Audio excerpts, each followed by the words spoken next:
ओम शांति 23/2001 के बाबा के साकार अनमोल धारणा युक्त मधुर महावाक्य हैं, जिनमें बाबा ने कहा बच्चे घर में रहते हुए भी पवित्र भी रहना है, रूहानी सेवा करनी है, साथ साथ जीते जी मरना है। जीते जी जागते नरक में रहते बेहद के बाप से स्वर्ग का वर्षा लेना है। किसी को भी बाबा ने कहा बच्चे दुख नहीं देना है, सदा याद रखो सुख दो और सुख लो। हमारा स्लोगन है सुख देना सुख लेना। सुनते हैं मधुर महावाक्य। मीठे बच्चे, पवित्रता बिना भारत स्वर्ग नहीं बन सकता। तुम्हें श्रीमत पर घर गृहस्थ में रहते पवित्र बनना है, दोनों तरफ तोड़ निभाना है। क्वेश्चन, दूसरे सत्संगों में व आश्रमों में यहाँ की कौन सी रस्म बिल्कुल जो और सत्संग होते हैं, आश्रम होते हैं, वहाँ और यहाँ में क्या अंतर है? बाबा ने कहा रस्म बिल्कुल न्यारी है। कौन सी रस्म? आंसर है उन आश्रमों में मनुष्य जाकर रहते हैं, समझते हैं संग अच्छा है, घर आदि का हंगामा नहीं है, एम ऑब्जेक्ट कुछ नहीं, परंतु यहाँ तो तुम मर्जीवा बनते हो। तुम्हें घर बार नहीं छुड़ाया जाता, घर में रह तुम्हें ज्ञान अमृत पीना है, रूहानी सेवा करनी है। ये रस्म उन सत्संगों में नहीं है। ओम शांति। बाप बैठ बच्चों को समझाते हैं, क्योंकि बच्चे जानते हैं यहाँ बाप ही समझाते हैं। इसलिए घड़ी घड़ी शुभ भगवानों वाच कहना अच्छा लगता है। वो गीता सुनाने वाले कहेंगे कृष्ण भगवानों वाच्य। वह तो होकर गए हैं, कहते हैं श्री कृष्ण ने गीता सुनाई थी, राजयोग सिखाया था। यहाँ तो तुम बच्चे समझते हो शिव बाबा हमको राजयोग सिखला रहे हैं, और कोई सत्संग नहीं जहाँ राजयोग सिखाते हों। बाप कहते हैं मैं तुमको राजाओं का राजा बनाता हूँ। वह तो सिर्फ कहेंगे कृष्ण भगवानों वाच्य मन मना भव। कब कहा था ये मालूम नहीं उन्होंने कब कहा था। तो कहते हैं 5000 वर्ष पहले, कोई कहते हैं क्राइस्ट से 3000 वर्ष पहले। 2000 वर्ष नहीं कहते, क्योंकि 1000 वर्ष जो बीच में है उसमें इस्लामी बोधी आए, तो क्राइस्ट से 3000 वर्ष पहले सत्युग सिद्ध हो जाएगा। हम कहते हैं आज से 5000 वर्ष पहले गीता सुनाने वाला भगवान आया था और आकर के देवी देवता धर्म स्थापन किया था। अब 5000 वर्ष बाद फिर से उनको आना पड़े। यह है 5000 वर्ष का चक्र। बच्चे जानते हैं कि यह बाप इस द्वारा समझा रहे हैं। दुनिया में तो अनेक प्रकार के सत्संग हैं जहाँ पर मनुष्य जाते हैं। कोई आश्रमों में जाकर रहते हैं तो उसको ऐसे नहीं कहेंगे कि माता पिता के पास जन्म लिया, नहीं, उनसे कोई वर्षा नहीं मिलता, सिर्फ वह संग अच्छा समझते हैं। वहाँ घर आदि का कोई भी हंगामा नहीं होता है, बाकी ऑब्जेक्ट तो कुछ भी नहीं है। यहाँ तो तुम कहते हो कि हम माता पिता के पास आए हैं, यह तुम्हारा मर्जीवा जन्म है। वह लोग बच्चे को अडॉप्ट करते हैं तो वो जाकर उसका घर बसाता है। यहाँ वह रस्म नहीं है कि पियर घर ससुर घर को छोड़ यहाँ आकर बैठे, ये तो हो ही नहीं सकता। यहाँ तो गृहस्थ व्यवहार में रहना और कमल फूल समान पवित्र बनना है। कुमारी है व कोई भी है, उनको कहा जाता है घर में रह रोज ज्ञान अमृत पीने के लिए आओ। नॉलेज समझकर फिर औरों को समझाओ, दोनों तरफ तोड़ निभाओ। घर गृहस्थ में भी रहना है, अंत तक दोनों तरफ निभाना है। अंत में यहाँ रहे और वहाँ रहे, मौत तो सभी को आना ही है। कहते हैं राम गयो रावण गयो आदि आदि। तो ऐसे नहीं कि सभी को यहाँ आकर रहना है। ये तो निकलते हैं तब जब विष के लिए उन्हों को सताया जाता है। कन्याओं को भी घर में रहना है, मित्र संबंधियों की सर्विस करनी है। सोशल वर्कर तो बहुत हैं। गवर्नमेंट इतने सबको अपने पास रख नहीं सकती। वो अपने गृहस्थ व्यवहार में रहते हैं, फिर कोई ना कोई सेवा भी करते हैं। यहाँ तुमको रूहानी सेवा करनी है और गृहस्थ व्यवहार में भी रहना है। हाँ, जब विकार के लिए तंग करते हैं तो आकर के ईश्वरीय शरण लेती है। वहाँ विष के कारण बच्चियाँ बहुत मार खाती हैं और कहाँ भी यह बात नहीं है। यहाँ तो पवित्र रहना पड़ता है। गवर्नमेंट भी पवित्रता चाहती है, परंतु गृहस्थ व्यवहार में रहते पवित्र बनाने की ताकत ईश्वर में ही रहती है।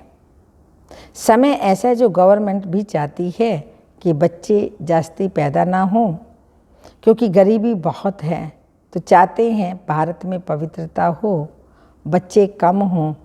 बाप कहते हैं बच्चे पवित्र बनो तो पवित्र दुनिया के मालिक बनेंगे। यह बात उन्हों की बुद्धि में नहीं है। भारत पवित्र था, अभी अपवित्र हैं। सभी आत्माएं खुद भी चाहती हैं कि पवित्र बने। यहाँ दुख बहुत है। तुम बच्चे जानते हो कि पवित्रता बगैर भारत स्वर्ग नहीं हो सकता। नरक में है ही दुख। अब नरक तो और कोई चीज़ ही नहीं। जैसे गरुड़ पुराण में दिखाते हैं, वैतरणी नदी है जिसमें दुख ही दुख है और मनुष्य गोते खाते रहते हैं। ऐसे तो कोई नदी है ही नहीं जहाँ सजाएं खाते हैं। गर्भ महल होता है। सजाएं तो गर्भ जेल में मिलती हैं। सतयुग में गर्भ जेल होता ही नहीं जहाँ सजाएं मिले। गर्भ महल होता है। इस समय सारी दुनिया जीती जागती नरक है, जहाँ मनुष्य दुखी हैं, रोगी हैं, एक दो को दुख देते रहते हैं। स्वर्ग में यह कुछ नहीं होता। अब बाप समझाते हैं, तुम्हारा बेहद का बाप हूँ, मैं रचयिता हूँ, तो जरूर स्वर्ग नई दुनिया ही रचूँगा। स्वर्ग के लिए आदि सनातन देवी देवता धर्म रचूँगा। कहते हैं तुम माता पिता तो कल्प कल्प यह राजयोग सिखाया था। ब्रह्मा द्वारा बैठ सभी वेदों शास्त्रों का आदि मध्य अंत का राज समझाते हैं। बिल्कुल अनपढ़ को बैठ पढ़ाते हैं। तुम कहते थे ना, हे भगवान आओ, पतित तो वहाँ जा न सके, तो पावन बनाने के लिए तुमको जरूर यहाँ आना पड़े। तुम बच्चों को याद दिलाते हैं, कल्प पहले भी तुमको राजयोग सिखाया था। पूछा जाता है आगे कभी यह नॉलेज ली थी? तो कहते हैं हाँ, 5,000 वर्ष पहले हमने यह ज्ञान लिया था। यह बातें नहीं हैं। नया युग नया धर्म फिर से स्थापन हो रहा है। सिवाय ईश्वर के यह दैवी धर्म कोई स्थापन कर नहीं सकता। ब्रह्मा विष्णु शंकर भी नहीं कर सकते, क्योंकि वह देवताएं स्वयं रचना है। शिव बाबा की ब्रह्मा विष्णु शंकर तो रचना है। स्वर्ग का रचयिता माता पिता चाहिए। तुमको सुख घनेरे भी यहाँ चाहिए। बाप कहते हैं रास्ता मैं हूँ। तुमको भी ब्रह्मा द्वारा मैंने ही रचा है। मैं मनुष्य सृष्टि का बीज रूप हूँ।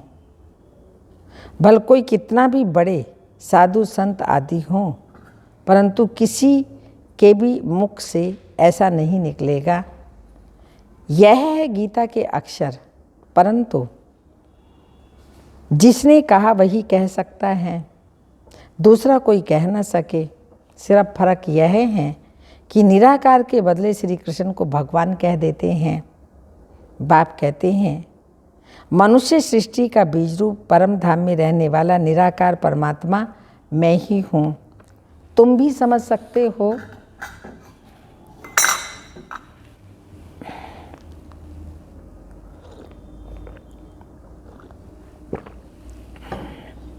साकार मनुष्य तो अपने को बीज रूप कह न सके, ब्रह्मा विष्णु शंकर भी नहीं कह सकते।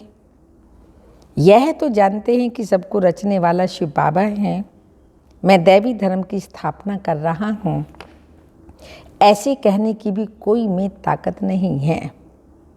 भल अपने को श्री कृष्ण कहलाए, ब्रह्मा कहलाए, शंकर कहलाए, आदि आदि बहुत अपने को अवतार भी कहलाते हैं, परंतु है सब झूठ। यहाँ आकर जब सुनेंगे तो समझेंगे बरोबर बाप तो एक ही है, अवतार भी एक है। वह कहते हैं मैं तुमको साथ ले जाऊंगा, ऐसे कहने की कोई में ताकत नहीं है। शिव बाबा ही सिर्फ कह सकते हैं मैं साथ लेने आया हूँ, लेके जाऊंगा, ये और कोई नहीं कह सकता। 5000 वर्ष पहले भी गीता के भगवान शिव बाबा ने कहा था, जिसने ही आदि सनातन देवी देवता धर्म की स्थापना की थी वही अब कर रहे हैं। गाया हुआ है मच्छरों सदस्य आत्माएं गई, तो बाप गाइड बन सभी को आए लिबरेट करते हैं। अब कलयुग का अंत है, उसके बाद सत्युग आना है जरूर, तो आकर के पवित्र बनाए, पवित्र दुनिया में ले जाएगा। गीता में कुछ न कुछ अक्षर हैं। समझते हैं इस धर्म के लिए शास्त्र तो चाहिए ना, तो गीता शास्त्र बैठ बनाया है। सर्वशास्त्रमयी शिरोमणि नंबर 1 माता, परंतु नाम बदल दिया। बाप जो इस समय एक्ट करते हैं वो थोड़ी द्वापर में लिखेंगे, गीता फिर भी वही निकलेगी। ड्रामा में यही गीता नोंदी हुई है। जैसे बाप फिर से मनुष्य को देवता बनाते हैं, वैसे शास्त्र भी बाद में कोई फिर बैठ कर के लिखेंगे। सत्युग में कोई शास्त्र नहीं होगा। बाप सारे चक्र का राज बैठ समझाते हैं। तुम समझते हो हमने 84 जन्मों का चक्र पूरा किया। आदि सनातन देवी देवता धर्म वाले ही मैक्सिमम 84 जन्म लेते हैं, बाकी मनुष्य की तो बाद में वृद्धि होती है, वह थोड़ी इतने जन्म लेंगे। बाप इस ब्रह्मा मुख से बैठ समझाते हैं। ये जो दादा हैं जिसका हमने तन लोन लिया है, वह भी अपने जन्मों को नहीं जानते थे। यह है व्यक्त प्रजापिता ब्रह्म, वह है अव्यक्त, है तो दोनों एक। तुम भी इस समय तुम भी इस ज्ञान से सूक्ष्म मतनवासी फरिश्ते बन रहे हो। सूक्ष्म मतनवासियों को फरिश्ता कहते हैं क्योंकि हड्डी मांस नहीं है। ब्रह्मा विष्णु शंकर को भी हड्डी मांस नहीं है। फिर उन्हों के चित्र कैसे बनाते हैं? शिव का भी चित्र बनाते हैं, है तो वह स्टार, उनका भी रूप बताते हैं। ब्रह्मा विष्णु शंकर तो सूक्ष्म हैं, जैसे मनुष्य का बनाते हैं वैसे शंकर का भी बना न सके, क्योंकि उनका हड्डी मांस का शरीर तो है ही नहीं। हम तो समझाने के लिए ऐसे स्थूल बनाते हैं, परंतु तुम भी देखते हो कि वह सूक्ष्म है। अच्छा, मीठे मीठे सिक्के लदे बच्चों प्रति माता पिता बाप दादा का याद प्यार, गुड मॉर्निंग, डायमंड मॉर्निंग। रूहानी बाप की रूहानी बच्चों को नमस्ते। हम रूहानी बच्चों की रूहानी माता पिता बाप दादा को याद प्यार, गुड मॉर्निंग, डायमंड मॉर्निंग, ओम नमस्ते। रात्रि क्लास है 68 की। मनुष्य 2 चीज़ को जरूर चाहते हैं, एक है शांति और दूसरा है सुख। विश्व में शांति व अपने लिए शांति, विश्व पर सुख व अपने लिए सुख की चाह रहती है मनुष्यों को। तो पूछना होता है कि अभी अशांति है तो जरूर कब शांति होगी, परंतु वो कब कैसे होती है, अशांति क्यों हुई, यह कोई को भी पता नहीं है, क्योंकि घोर अंधियारे में है। तुम शांति और सुख के लिए सबको बहुत अच्छा रास्ता बताते हो, तो सुनकर उन्हें खुशी होती है, लेकिन जब सुनते हैं पावन भी बनना है तो ठंडे हो जाते हैं। यह विकार है सभी का दुश्मन, फिर सभी का प्यारा है, इसको छोड़ने में हृदय विदीर्ण होता है। नाम भी विष है, फिर छोड़ते नहीं। तुम कितना माथा मारते हो फिर भी हार खा लेते हैं। सारी पवित्रता की ही बात है। इसमें बहुत फेल होते हैं। कोई कन्या को देखा तो आकर्षण होती है। क्रोध व लोभ में मोह की आकर्षण नहीं होती। काम महाशत्रु है, इन पर जीत पाना महावीर का काम है। देह अभिमान के बाद पहले काम ही आता है। इन पर जीत पानी है जो पवित्र हैं। उनके आगे अपवित्र कामी मनुष्य नमन करते हैं, कहते हैं हम विकारी, आप निर्विकारी हैं। ऐसे नहीं कहते हम क्रोधी लोभी हैं। सारी बात विकार की है। शादी करते हैं विकार के लिए, ये फूलना रहता है माँ बाप को। बड़े हों तो पैसा भी दे देंगे, विकार में भी जाएंगे। विकार में ना जाएं तो झगड़ा मच जाए। तुम बच्चों को समझाना होता है।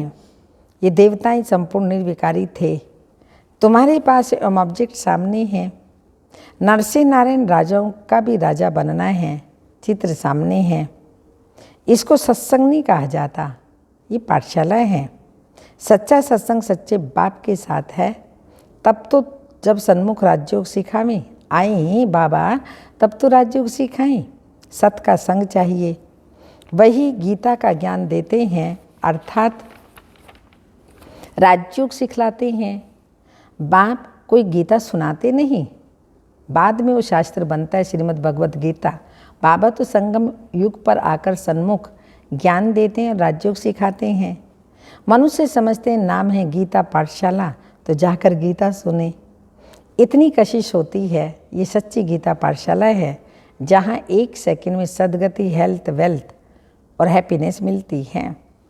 तो पूछें सच्ची गीता पाठशाला क्यों लिखते हो? सिर्फ गीता पाठशाला लिखना कॉमन हो जाता है। सच्ची अक्षर पढ़ने से खींच हो सकती है, शायद झूठी भी है, तो सच्ची अक्षर जरूर लिखना पड़े। पावन दुनिया सतयुग को, पति दुनिया कलयुग को कहा जाता है। सतयुग में ये पावन थे, कैसे बने सो सिखलाते हैं। बाप ब्रह्मा द्वारा पढ़ाते हैं, नहीं तो पढ़ाएं कैसे। ये यात्रा समझेंगे वही जिन्होंने कल्प पहले समझा है। भक्ति मार्ग के दुबन में फंसे हुए हैं। भक्ति का भवका बहुत है। यह तो कुछ भी नहीं, सिर्फ स्मृति में रखो। अभी वापस जाना है, पवित्र बनकर जाना है। इसके लिए याद में रहना है। बाप जो स्वर्ग का मालिक बनाते हैं, उनको याद नहीं कर सकते हो। मुख्य बात यह है। सभी कहते हैं इसमें ही मेहनत है। बच्चे भाषण तो अच्छा करते हैं, भाषण बहुत बाबा ने कहा अच्छा करते हैं, परंतु योग में रहकर समझाएं तो असर भी होगा। याद में तुमको ताकत मिलती है। तमो प्रधान से सतो प्रधान विश्व के मालिक बनेंगे। याद को निष्ठा कहेंगे क्या? हम आधा घंटा निष्ठा में बैठें, ये रॉन्ग है। बाप सिर्फ कहते हैं याद में रहो। सामने बैठ सिखलाने की दरकार नहीं है। बेहद बाप को बहुत लव से याद करना है, क्योंकि बहुत खजाना देते हैं।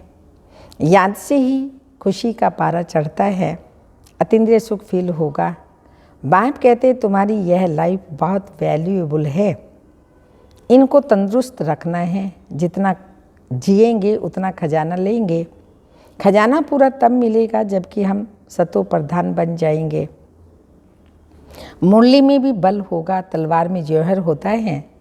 तुम्हारे में भी याद का जौहर तब पड़े जब तलवार तीखी हो। ज्ञान में इतना जौहर नहीं, इसलिए किसी को असर नहीं होता। फिर उनके कल्याण के लिए बाबा को आना है। जब तुम याद में जौहर भरेंगे तो फिर विद्वान आचार्य आदि को अच्छा तीर लगेगा, क्योंकि बाबा कहते हैं चार्ट रखो। कहीं कहते हैं बाबा को बहुत याद करते हैं, परंतु मुख नहीं चलता। तुम याद में रहो तो विकर्म विनाश होंगे। अच्छा बच्चों को गुड नाइट। हम बच्चों की बाबा को गुड नाइट। धारणा के लिए मुख्य सार है, घर में रहते भी रूहानी सेवा करनी है, पवित्र बनना और बनाना है। सेकंड पॉइंट, इस जीते जी जगते नरक में रहते हुए, जीते जी जगते नरक में रहते हुए भी बेहद के बाप से स्वर्ग का वर्षा लेना है, किसी को भी दुख नहीं देना है। वरदान, अपनी सर्व विशेषताओं को कार्य में लगाकर उनका विस्तार करने वाले सिद्धि स्वरूप भव। जितना जितना अपनी विशेषताओं को मनसा सेवा व वाणी कर्म की सेवा में लगाएंगे तो वही विशेषताएं विस्तार को पाती जाएंगी। सेवा में लगाना अर्थात एक बीज से अनेक फल प्रकट करना। इस श्रेष्ठ जीवन में जो जन्म सिद्ध अधिकार के रूप में विशेषताएं मिली हैं, उनको सिर्फ बीज रूप में नहीं रखो, सेवा की धरनी में डालो तो फल स्वरूप अर्थात सिद्धि स्वरूप का अनुभव करेंगे।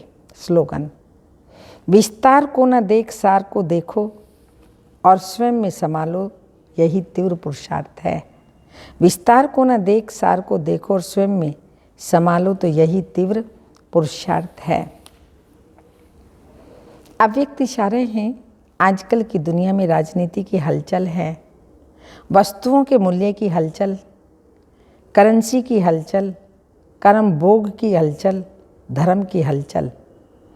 ऐसी सर्व प्रकार की हलचल से हर एक तंग आ गए हैं। इससे बचने के लिए एकाग्रता को अपनाओ, एकांतवासी बनो।